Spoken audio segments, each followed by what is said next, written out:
Hi කොහොමද ඔයාලට? අද මම ඔයාලට අරගෙන ආවේ බුක් ෆෙයා එකෙන් මම ගත්ත පොත් ගැන. ඔය රතු පාට කවරේ තියෙන්නේ මම බුක් ෆෙයාගේ පළවෙනි දවසේ ගත්ත පොත්. එතකොට නිල් පාට කවරේ තිබුණේ මම බුක් ෆෙයා ගියපු දෙවෙනි දවසේ ගත්ත පොත්. හිතුවා හරි. මම දවස් දෙකක්ම බුක් ෆෙයා ගියා තමයි. මට බුක් ෆෙයා යන්න නිදහස හම්බුනේ වීකෙන්ඩ්ස් වලනේ.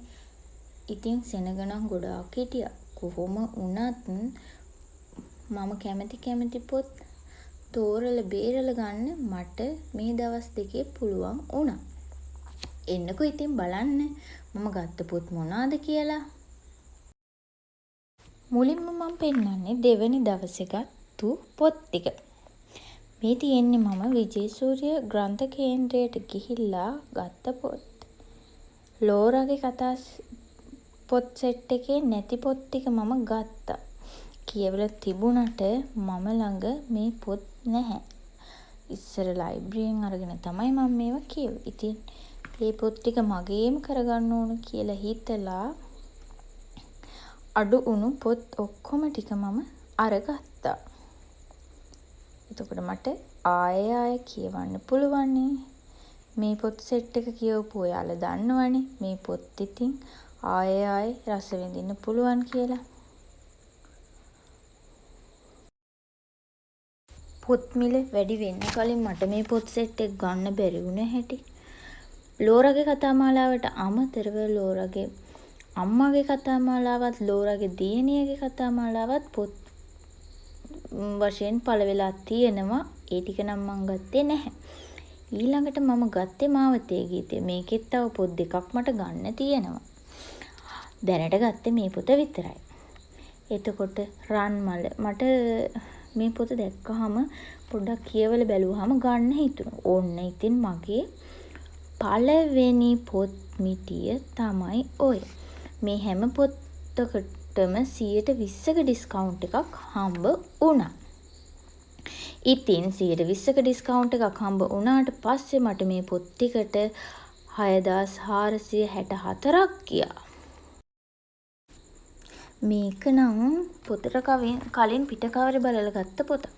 අම්මයි පුතයි ඉන්නව දැකලා ඒ පිට කවරේට ආස හිතිලා තමයි මම මේ පොත ගත්තේ.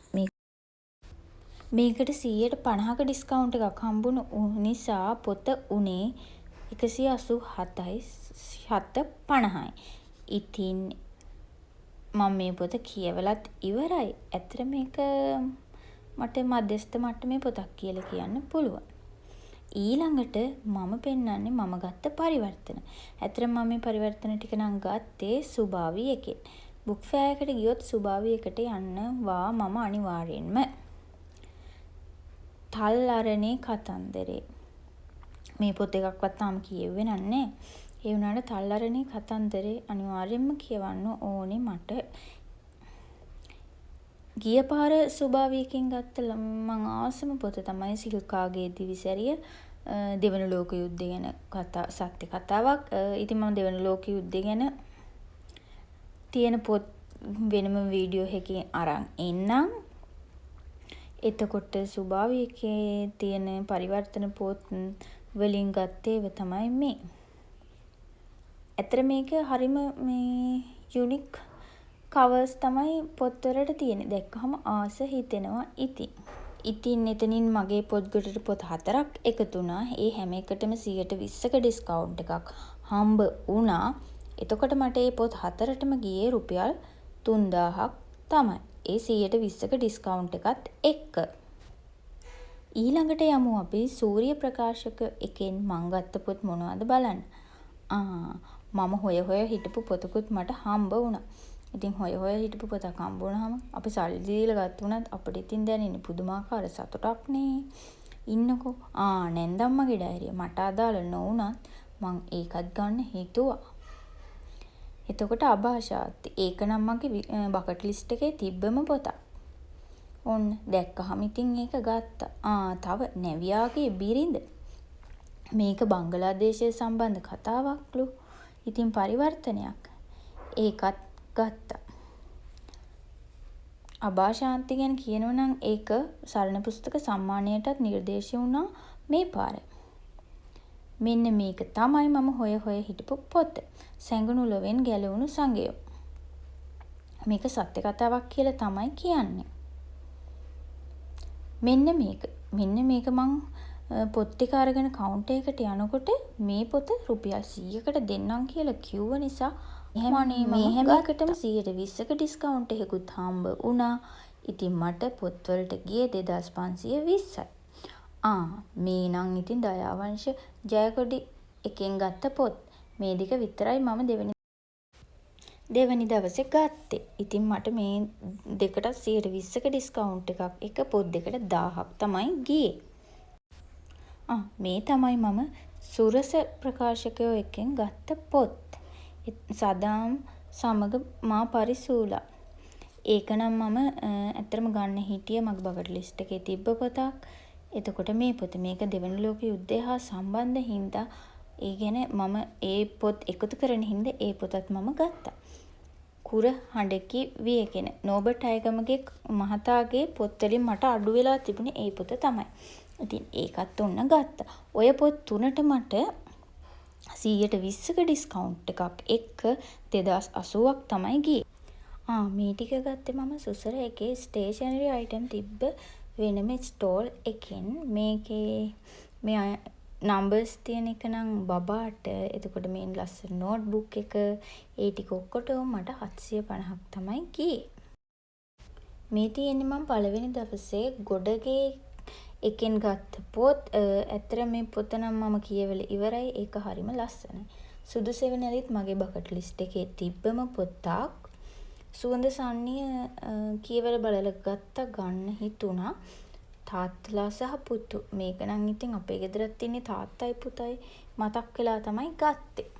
යකඩ සිල්පරත් මගේ බකට් ලිස්ට් එකේ ගොඩාක් කල් ඉඳලා තිබ්බ පොතක්. ඉතින් ඒකත් ගත්තා. ඒ හැම එකටම මට 120ක ඩිස්කවුන්ට් එකක් එක්ක 2440ක් තමයි ගියේ.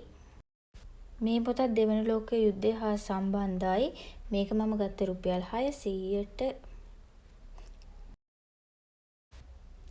මේක දයාවංශ ජයකොඩි එකෙන් ගත්ත පොතක්. ඒක ඇත්තටම උනේ රුපියල් 384යි 120ක ඩිස්කවුන්ට් එකක් එක්ක.